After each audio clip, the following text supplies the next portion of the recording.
Hi, my name is Angela Ruiz. Welcome to my video. So, have you ever wondered about what self-discipline is, or maybe you know what it is, but you feel like you don't have it?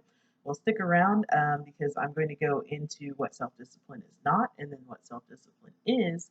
And if you want to read a little bit more about the series I'm doing on self-discipline, check out my blog, Classically Angela, and you can find that at classicallyangela.com. But I'm going to jump right in here. So, self-discipline, what it is not. Self-discipline cannot be, well, first of all, negative reinforcement only works for so long. So self-discipline cannot come from a place that's directly linked to your morality. For example, if I use a lot of dieting examples because with my company I partner with, I'm really into the nutrition products, and so this is kind of something I go back to. I think it's a topic a lot of people are concerned about. So anyway, self-discipline cannot be connected to your morality because what ends up happening is you may choose to eat, like, I don't know, a Big Mac instead of a salad, and so that's where you start to spiral, right? Like, you were doing good for several weeks, and then all of a sudden you ate this Big Mac and now you're a terrible person.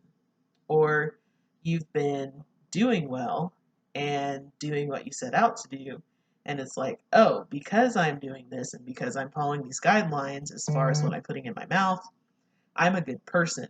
Like, self-discipline cannot come from that place. So another thing is self-discipline cannot come from a place of shame. Like, it is not shameful.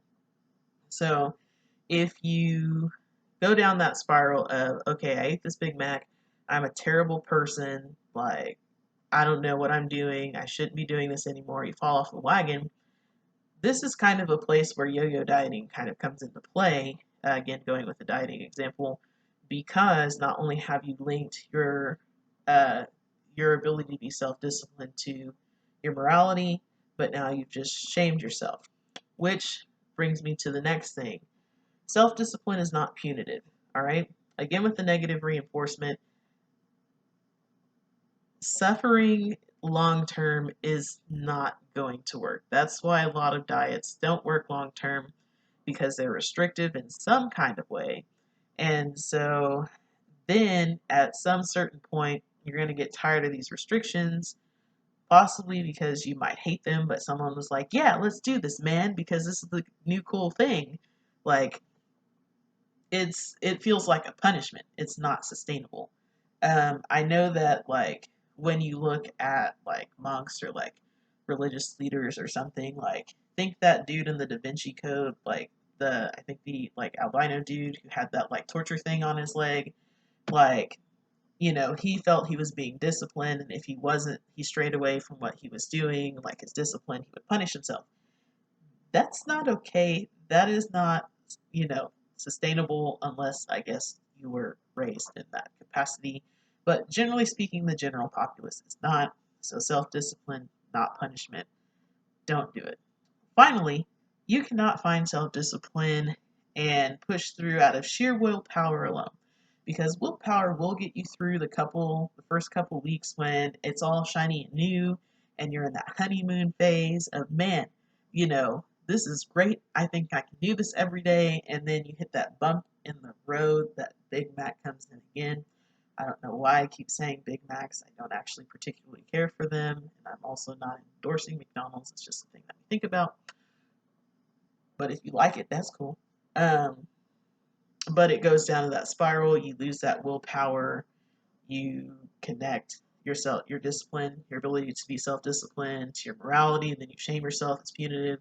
You stop. You feel depressed, and you start the cycle over again. I'm sure that sounds familiar to some of you. So self-discipline cannot be linked to your morality.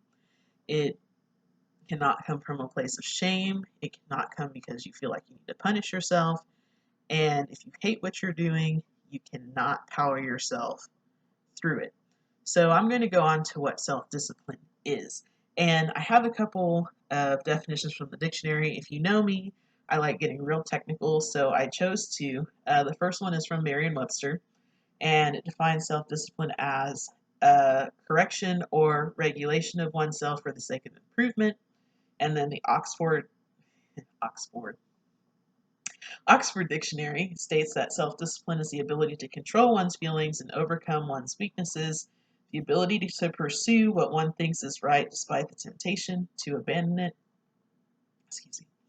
And so, in order to accomplish either definition of these, because obviously self-discipline comes from the self, you got to start from a place of self-acceptance. I know that's a common theme with me, but in order to be like successful with anything, like you have to love your whole self, like not just your positive traits, but like the negative, ugly traits, and just like sitting with them and then kind of becoming self-aware of them, so that way you find that weakness and you therefore choose to improve it.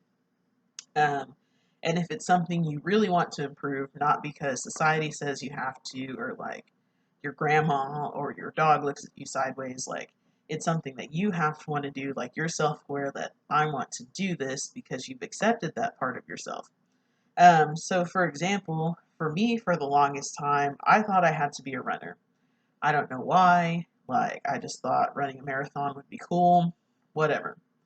Well, I'll tell you this. I hate running. I hate it. Right?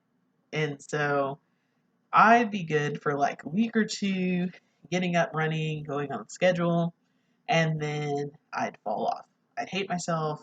Then I'd pick myself back up, go running again. Like I'd sign myself up for 5Ks just in the thing that's like, all right, I have this deadline. I need to train for it. And then I wouldn't, and I mean, I paid for the 5K, so I'd suffer through it anyway. It was a vicious cycle.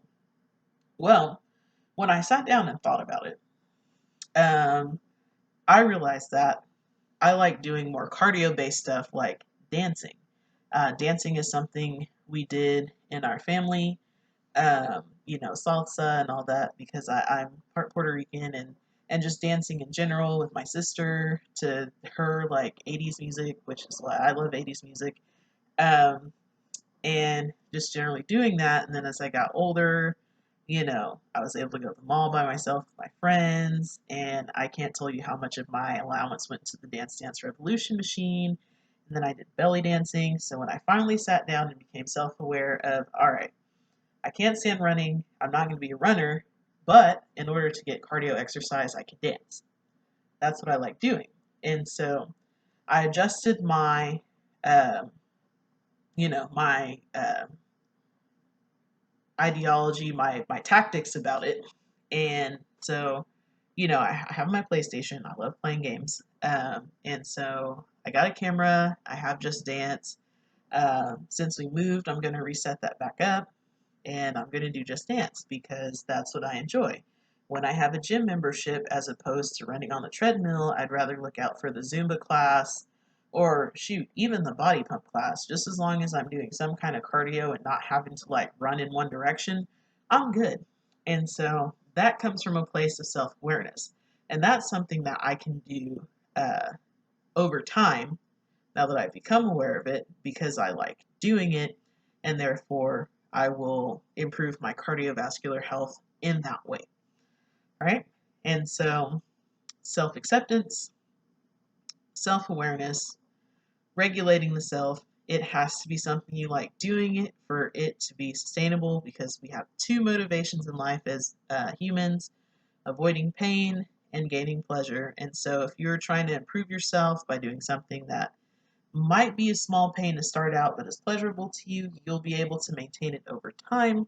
So don't feel like you lack self-discipline if you are trying to force yourself to do something you hate. Okay? Um, and if this is valuable to you, definitely share it with someone that you know that may need to hear this message. And I'll see you next time.